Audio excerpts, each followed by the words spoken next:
Well, hey, welcome to First Church. So glad you guys are joining us, whether you are on site or online. You are part of our church family. And I just heard we've got Terry from New Mexico worshiping with us, as well as hundreds of others. So if you are here in person, would you put your hands together and welcome in our online family today?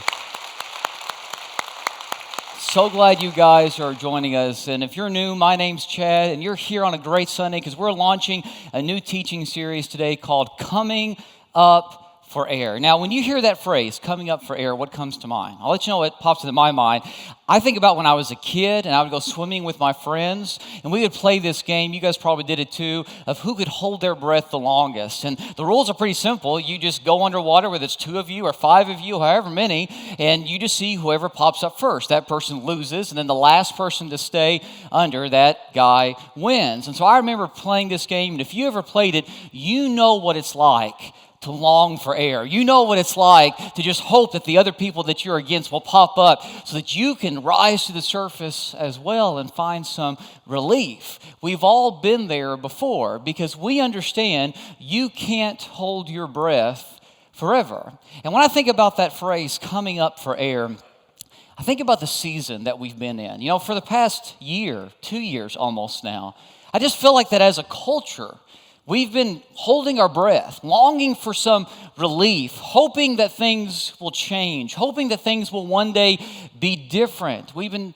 holding our breath forever, feeling as if that we're underwater, and the culture just keeps throwing more currents in our direction, and it seems like that we just can't get ahead. And just like that game that we played when we were kids, we can't hold our breath forever, whether it's emotions or our feelings or our mental state or our physical health. We can't hold our breath forever. Eventually, we've got to come up for air. Now, some people want to act like that it's all okay. Some people want to act like they can just keep going and hold their breath forever. But when I think about those people, I'm reminded of a clip from the show Friends. Now, let me just say as I get started, I am not endorsing everything that takes place in the show Friends, okay? Don't send me any emails. I don't endorse everything that's on any show that's on TV, okay? Honestly.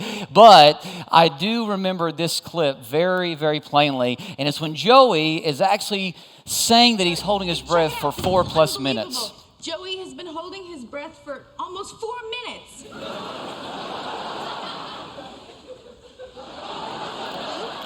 Dude, are you trying to kill me? I love that. You're trying to kill me, and it's a great line, but it's also true. By the way, Chandler just knows Joey so well, doesn't he?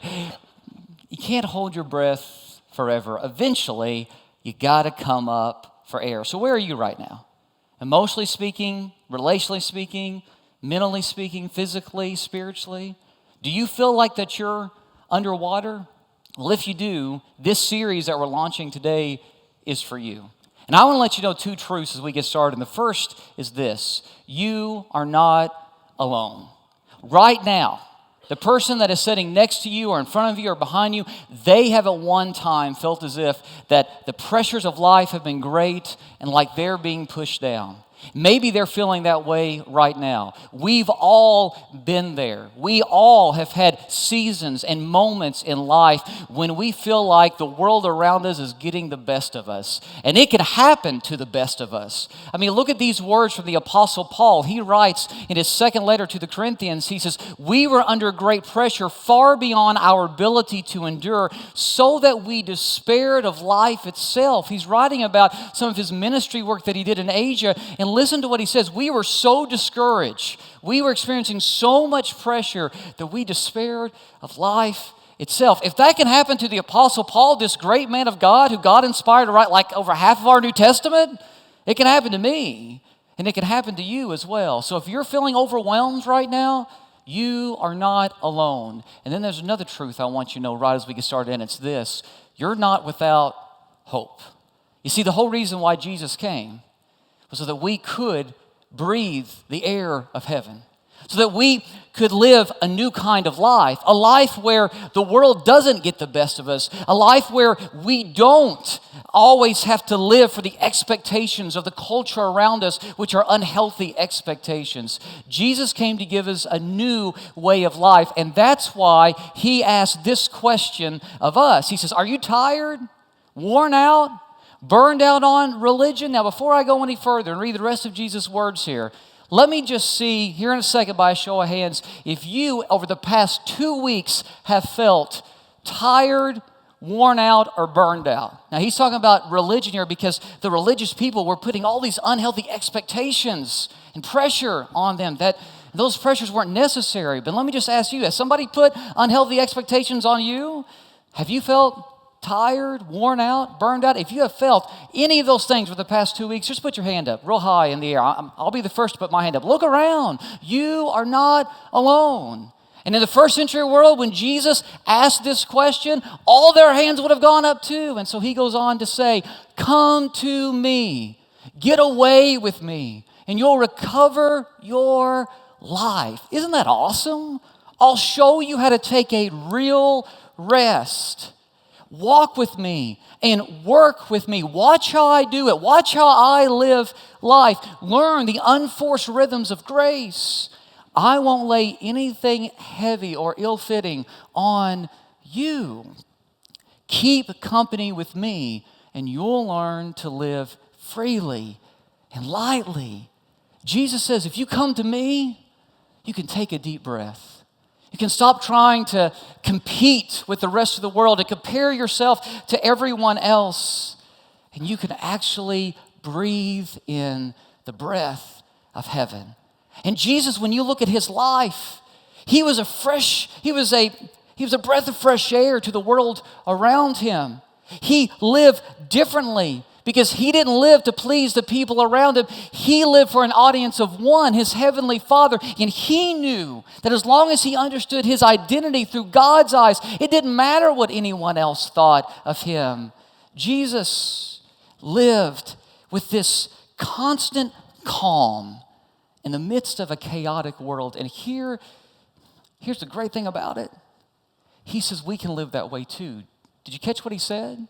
He said, walk with me and work with me. Watch how I do it, how I live life. Learn the unforced rhythms of grace. Keep company with me, and you'll learn to live freely and lightly.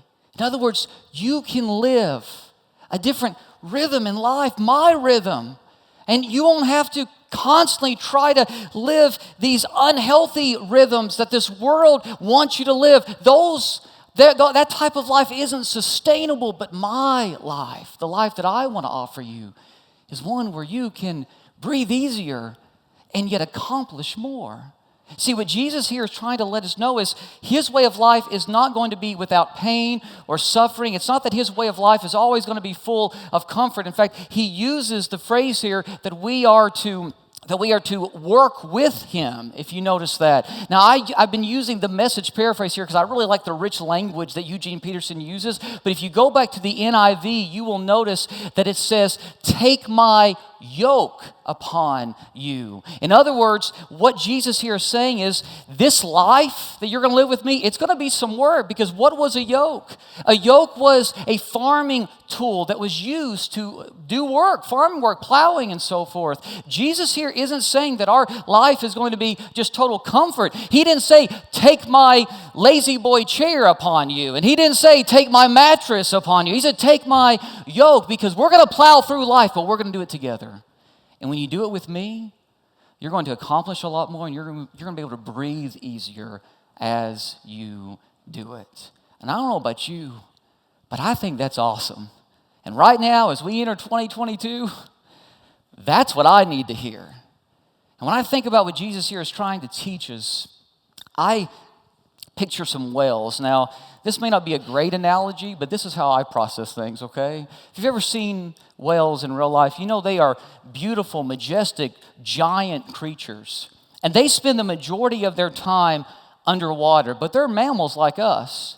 So they need air, they need oxygen to breathe, to survive. And so ever so often, they have to rise above the surface to get some air in order to live under the surface. And here's the thing, when they do that, when they regularly get air like they need to, they don't just survive under the water, they thrive. And I think that's what Jesus is teaching us to do here.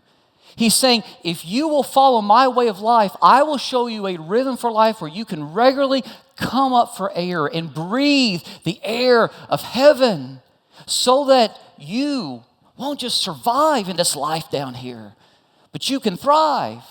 Because our circumstances are challenging at best down here, but we can thrive when we regularly, intentionally, continually come up and breathe the air of heaven. And that's why over and over again in Jesus' teachings, he gives us these countercultural principles to remind us how to live differently, how to live his way of life, so that we will not let the currents of our culture get the best of us. And one of those occasions is found in Luke chapter 10, and that's what I want to look at today, as Jesus has to remind one of his closest friends how to breathe the air of heaven. Now, outside of Jesus' disciples, probably the people that he was closest to were three siblings, two sisters and their brother, Mary, Martha, and Lazarus. And Jesus was extremely close to these siblings, this family. He spent a lot of time with them. He often visited in their home. He had meals with them. He spent the night at their house with his disciples because they lived in this village called Bethany that was just outside of Jerusalem. So a lot of times when he would travel back and forth to Jerusalem, Jesus would stay with his family. He was extremely close with them. And on one of the early visits that Jesus made to their house, we see something interesting happen. Take a look at this, Luke chapter 10. As Jesus and his disciples were on their way, he came to a village where a woman named Martha opened her home to him. She had a sister called Mary who sat at the Lord's feet listening to what he said. But Martha was distracted by all the preparations that had to be made. She came to him and asked, "Lord, don't you care that my sister has left me to do the work by myself? Tell her to help me."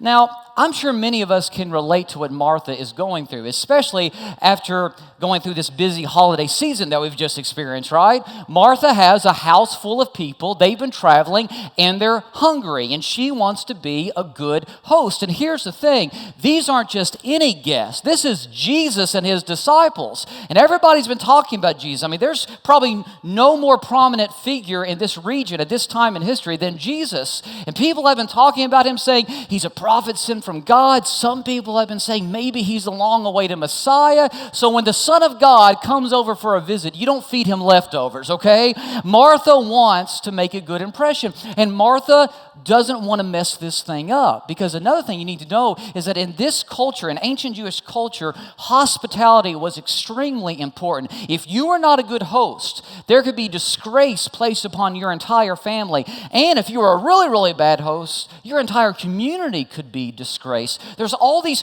cultural pressures that Martha is facing right now. All these expectations that have been placed on her. And so Martha gets a little overwhelmed. And so she's looking around and she's seeing that all this work needs to be done. And she gets a little bit upset because her sister isn't helping her out. And I want you to notice a key word in this passage. It says Martha was distracted by all the preparations that had to be made. Martha feels like she has to do this. Like she doesn't have a choice. This is what's expected of her. This is what everybody is waiting for. She feels the pressure of all the eyes that are on her right now. This is what she feels like she has to do out of obligation.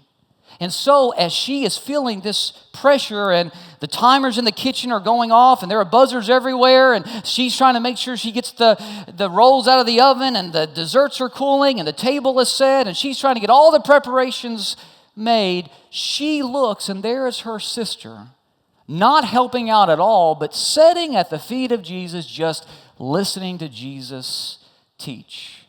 And Martha's frustration comes out. Did you catch what she said to Jesus? "Lord, don't you care that my sister has left me to do the work by myself? Tell her to help me." Now, Martha's tone here isn't great. Because when you look at what she says here, first of all, she says, "Jesus, don't you care?" Now, come on. Of course Jesus cares. She's accusing Jesus of not caring about her. We know that's not true. So either she doesn't know Jesus that well yet, or she's just so frustrated she's not even making sense. You ever been there? And so she's upset here. And then she goes on to give Jesus a command. She orders Jesus around. She says, tell her to help me. Side note, if you ever get to the point in life that you are ordering God around, you're not in a healthy spot, okay? And that's Martha here. She's distraught, she's irritated, she's stressed out, and she's letting everyone know it. Now, even though Martha's tone isn't great, we might think that Jesus could also understand her pain. And it wouldn't be surprising to me, at least, if Jesus responded by saying, Martha, calm down, don't get that upset, it's all right, but I get it. Mary, would you mind helping out your sister? I mean, that's what some of us would do, right? We would want to play the role of the peacekeeper, right? How many of you guys, that's your role at Christmas, to play the role of peacekeeper when your family gets together because you know somebody's going to bring up politics or some other subject and there's going to be a fight that breaks out and it's your job to change the subject, right? How many of you guys would do that? We probably a lot of us would. And so it wouldn't be that far of a stretch for us to imagine Jesus doing something like that, but Jesus is Jesus and he doesn't. Instead, you know what Jesus does? He takes a side. This is how he responds. Martha, Martha, you are worried and upset about many things, but only one thing is needed. Mary has chosen what is better, and it will not be taken away from her. Look at this word here, chosen. I think Jesus here is letting us know something. He's letting us know that how we respond to our circumstances in life, it's always a choice. We're always given a choice. Now, we can't always control the circumstances that we're dealt, but we can always choose how we respond to those circumstances.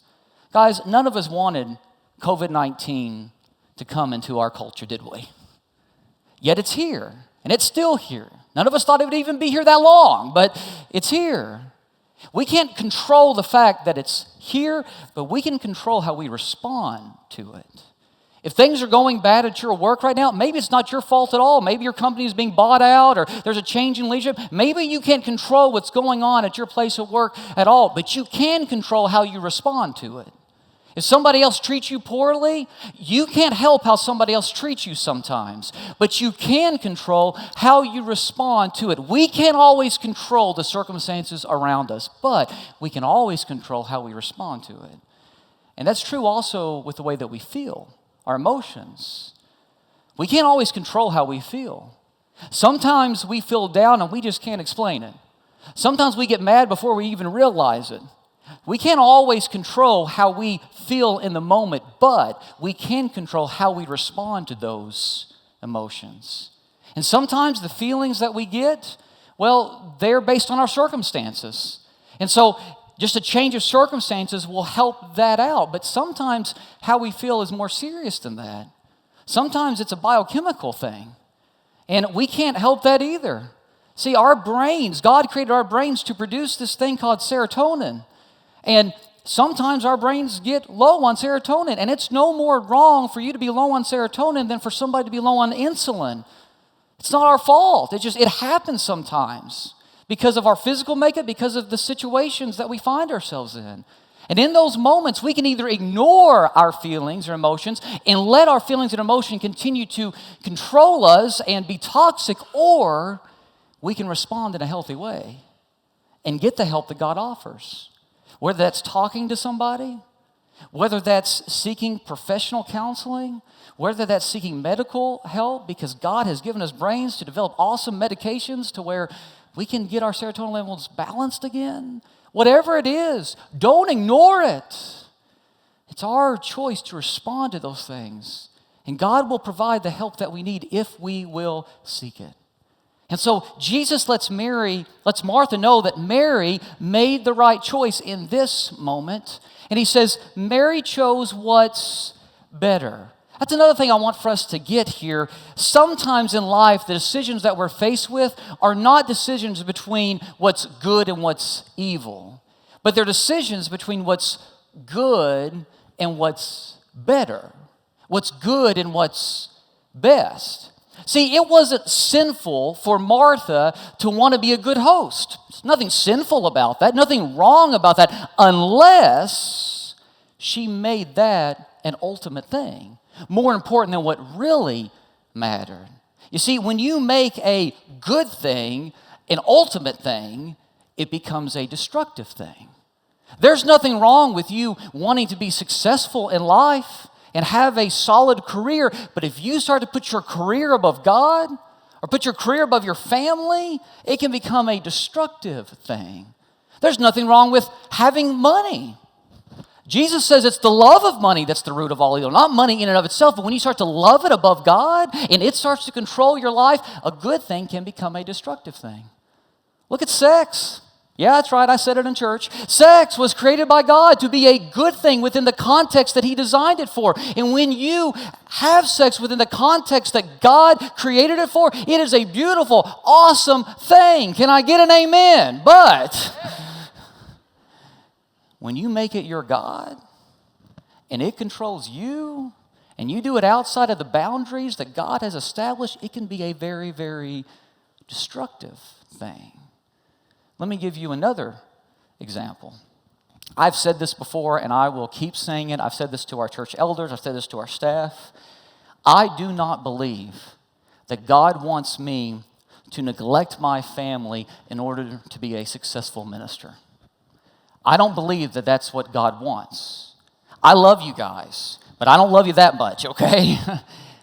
I believe that God wants me to be the best husband that I can be to Allison, the best dad that I can be to Addie and Alex, and He also wants me to be a good minister.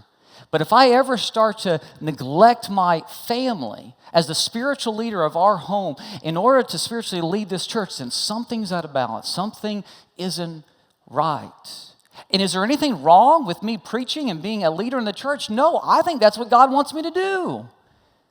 But when I start to make that an ultimate thing and that starts to control me, it can be a destructive thing. And I know preachers, and you guys probably do too, who were great preachers, but they lost their families. And I'm going to try everything I can for that not to be me. I tell our staff all the time, if you're not winning at home, you're not winning. So what I try to do is I try to be first and foremost a follower of Jesus. And when I am first and foremost a follower of Jesus, then He will transform my life, He will guide me, and He will teach me how to be the best husband I can be, the best dad that I can be, and the best minister that I can be. But it's because He is my first priority. So what Martha here is doing, it wasn't wrong in and of itself, besides the fact she had made this an ultimate thing and she was missing what was most important. Because what's the ultimate goal of the Christian life? It's to become more like Jesus. And you can't become like Jesus if you don't spend time with Him. Because if you don't spend time with Him, you can't hear what He wants you to do. And that's why I love how the passage says that Mary sat at the Lord's feet listening to what He said. See, Mary wants to soak up this moment, this once in a lifetime, once in a history of the human race chance to listen to the Son of God physically speak to you. She doesn't want to waste this moment. But Martha, she's worried about the food getting fixed. She's missing what's most important. Guys, you can't become like Jesus without spending time with Him. Because living a full life depends on your soul being in tune with God. Guys, right now, if you want to experience contentment in life, if you want to experience true rest, the rest like what Jesus talks about, rest that doesn't go away, if you want to experience peace, if you want to get out of the rat race, if you want to breathe the air of heaven, you know where it starts? It starts with making intentional time for Jesus in your life. Because you can't live a full life without your soul being in tune with Him. See, that's why in the Old Testament, God commanded His people to take a Sabbath day's rest. And that word Sabbath actually just means stop. In other words, you are to stop from your busy schedule to spend time with God. And the Bible teaches us that we are to take rest just to enjoy life and recuperate and all that kind of stuff. But You can take all the vacations in the world. If you're not taking time to stop and intentionally have time with God, all the vacations in the world are not going to give you lasting rest. You may get instant gratification, but you're not going to get lasting satisfaction, lasting rest. And some of us, we treat our time with God kind of like we treat a stop sign. We just kind of roll right through it, if you know what I'm saying. And you might be thinking, intentional time with God. Well, yeah, I come to church. Okay, great. I'm glad you come to church. I'm glad you're here most Sundays. But let me ask you, when the worship is going on, are you focused on God, or are you thinking about what you're going to do after services? When the sermon's going on, are you actually like trying to hear God speak to you through His Word, or are you on your phone looking up Facebook? I know you're not looking up the Bible app. I know what you guys do on your phones, okay? You're like, man, I'm caught. Yes, you are, okay? So are you really paying attention, or are you distracted? See, this is the term that's used to describe Martha. She's distracted. It's a Greek word that means to drag around. In other words, Martha is dragging around all these cultural expectations, all these pressures, and it's keeping her from actually seeing what she needs to see, from focusing on what's most important. And let me ask you, what are you dragging around? Because I believe the greatest danger to our faith today isn't the temptation to deny Jesus, but it's allowing our hearts to be distracted from Jesus. Most of us will never out and out deny Jesus. Some may, but most of us won't. But all of us, at some point or another, have been distracted from Him to where we haven't been focused on what matters most. And when we are distracted, it can destroy our lives, because here's what happens. See, when we're distracted, first of all, we cheat our relationships. You cannot have healthy relationships and not be right with God. When you aren't right with God, it will affect every relationship that you have. And we see this happening in the passage that we just read. Martha loved Mary. They were close. When you read about them in Scripture, Martha and Mary are close. They're sisters. They love one another. They have each other's best interest at heart. And yet in this moment, Martha snaps at Mary. Why? Because she wasn't right with God. She wasn't focused on what mattered most. She also kind of snaps at Jesus too. And we know Martha loved Jesus, right? But why is it that she's just taking her frustration out on everyone around her? It's because she's not right with God in this moment. It starts with us getting right with God. But when we're distracted, something else happens. When we're distracted, we can't see what God wants us to see. Remember what I said just a second ago? This was a once-in-history kind of moment where you could actually sit at the feet of Jesus and physically listen to Him teach. How cool would that have been? And Mary takes advantage of that, and Martha is worried about not serving leftovers.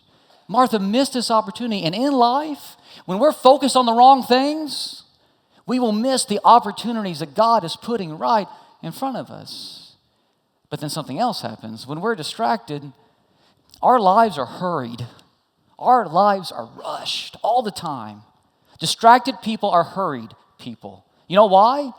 Because we're chasing after all this stuff, trying to find some inner sense of contentment and peace and rest, and we can't find it. Like I said, it's short-term gratification, but we lack long-term satisfaction. And so we continue to just chase after all this stuff and pursue and run after all this stuff, trying to find what we're missing, and what we're missing has been right in front of us all along. It's Jesus. And we live in a culture that's like this. Everybody wants to just chase after all this stuff, trying to find what they're missing on the inside, and they live their lives hurried. The one thing that you will discover about Jesus when you study His life, we're going to talk more about this in this series, Jesus was never in a hurry. When you look at His life, you never see Jesus in a hurry. In fact, Jesus was never concerned about the arrival time. He was more concerned about the journey, because it was along the way, it was during the journey that you could grow and learn. And so often we're just worried about the arrival time. We just got to get there and get there as fast as we can. And God's saying, slow down, because I'm trying to teach you something along the way.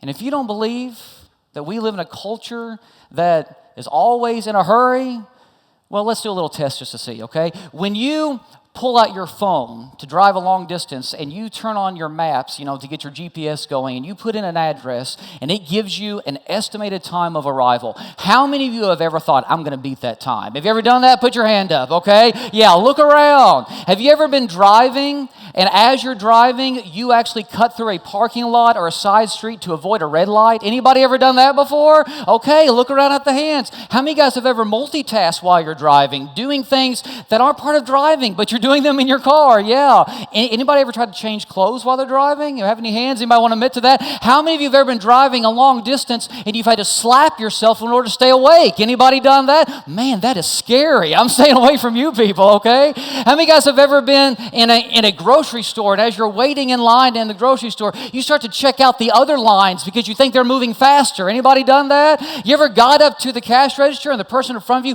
pulls out a checkbook and you groan out loud because you know it's going to take longer? Anybody done that? How many guys have ever left church a little bit early because you want to beat everybody else in the parking lot? Ever done that? Now I'm meddling, right? Listen, we live in a hurried culture, and when we are constantly rushing, we end up exhausted. And exhaustion is a gateway to unhealthy behavior. We will do things when we're tired, when we're exhausted, that we wouldn't do otherwise. I think that's Martha in our passage here. I think Martha, looking back on how she reacted in that moment, probably is thinking, man, I should not have done that. But she let her exhaustion get the best of her. And that leads me to the last thing. When we are distracted, rest becomes a moving target because we never actually find it. We're distracted from the one thing that will give us rest, a relationship with Jesus, and so we continue to search for rest in all the wrong places, and we never actually find it. And we think if I just do more or accomplish more, achieve more, then I will find rest. But all we end up doing is wearing ourselves out. See, it's like these tennis balls up here. Let's say that these tennis balls represent the expectations, the pressures of this world. And so I think, well, if I do this, I start juggling this tennis ball, then I'll find happiness and peace and rest, but it doesn't satisfy. So then I'm like, well, maybe I need to add this to my plate. And, well, I'll start juggling both these things together, and maybe this will bring me peace, but that doesn't work either. So then somebody says, what you need to do is try this. And so we start trying to, I can't juggle, by the way. So we start, so don't get too excited here, okay? So we start trying to juggle all this stuff, and as we do, we drop the ball. Now, I sent out an email to our staff this week asking if anybody knew how to juggle. And every single member of our Next Gen team let me know that they can juggle. I guess before you can graduate with a youth ministry degree in Bible college, you have to learn how to juggle. So I've asked Nathan Stain to come and join me on stage. Can we give it up for Nathan as he comes on stage? And Nathan, I want you to show off your juggling skills here just a little bit. He says he can do it. Let's see if he can. Are you ready? Now, how cool is that? But here's the thing, Nathan. That's not going to satisfy you. So, let's see if you can add something else to your plate. Can you add another one? I'll try. Okay. Oh, almost. Okay. I won't try 5. Go ahead and just do 3 again. That's fine. We'll stick with 3, okay? Now, he's doing that pretty well. A lot better than I did, right? I can't even try to do that. But how long do you think Nathan can go doing this? How long, Nathan, think he can go? Well, I can handle a lot more than you can, so... Well, that's probably true, yes. I'm not denying that. But, well, let's just see. I can keep it up for a while. But, yeah, you guys aren't going anywhere this afternoon, right? Let's just see how long he can go without getting tired. We all know eventually Nathan's going to wear out. And what Jesus is saying is, stop juggling. Stop juggling and come to me. And you don't have to, you can throw it away, that's fine. You don't have to keep all this stuff going, because in the end, all that stuff is going to be trash. The only thing that you need is me. And when you come to me, you don't have to keep up with everybody else, trying to compete, trying to compare. You can have lasting rest. Let's give it up for Nathan. He did an awesome job, didn't he? The more we try to juggle, the more we struggle. I once heard somebody say this, and I'm going to leave you with this thought. Think holy, not hurry. I know it's a little bit cheesy, but I think it's a good point. When I say holy, I'm not talking about self-righteousness or being churchy in the way that the world defines it. I'm talking about in a biblical sense where it means to be set apart, to be different. Live a different kind of life, the life of Jesus, where he puts rest into our regular rhythm, where he teaches us how to come up for air. Think holy, not hurry. Because when you stop trying to juggle all this stuff that the world tells you to juggle, and you can actually focus on what really matters, not only will you not be exhausted anymore, but you will be able to achieve more lasting things in life because you will be finding your identity not by competing with everyone else, but you will find your identity in God and God alone. And you will know the purpose for which you were created, and you will find rest for your soul. So, are you tired? Are you worn out? Are you exhausted? What is it that you're carrying around right now? What is it you're dragging around like Martha that's keeping you from being focused on what really matters? Whatever it is, and it may be different for all of us, Jesus says, come to me, all you who are tired and are carrying heavy loads, and I will give you rest. Let's pray. Father, I thank you for today, for the start of this series, as we get to talk about some of these important subjects of finding true rest in you. And we know it doesn't matter how much we have in life or how many vacations we take. If you are not first in our lives and our hearts, we will never find lasting rest. So, Father, I pray that we be a church that takes intentional times to stop every single week, every single day, and acknowledge you, listen to you, so that we can find rest for our souls. In the name of Jesus, I pray. Amen.